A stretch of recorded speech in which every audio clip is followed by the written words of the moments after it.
to 1,000 people milling about the harbour area. But Jock, of course, was absolutely in his element in the open air. He had a fantastic voice. Someone once paced out his voice when he was at the Bangor Convention, and the voice could be heard a mile away from where he was speaking without amplification.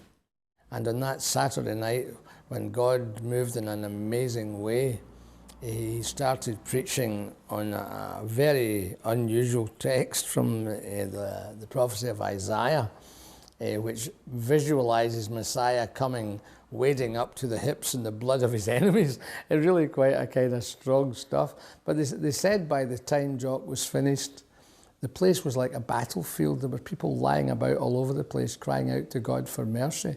And he was moving among them. My imagery is like Florence Nightingale at the Crimea, attending to wounded soldiers, trying to comfort people and encourage them and point them to God.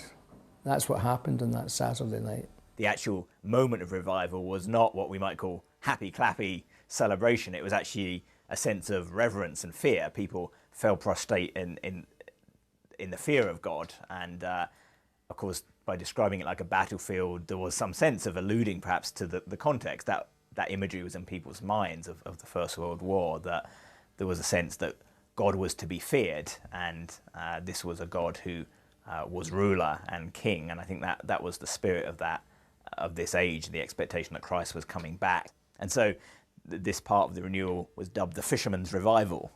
Because some folk were very reluctant to go out to sea until they'd made their peace with God.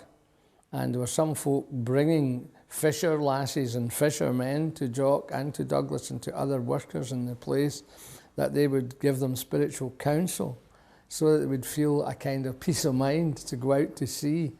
A number of the boats went home well filled with people who had had some spiritual experience. And as the boats approached their home port, the singing on the boats was being echoed by the folk on the land because the news had spread. And so they went right up the coast, spreading the message of how God had been at work among them. Jock sent home his tools and never needed them again, never used them again for the rest of his life. That was him finished being a cooper.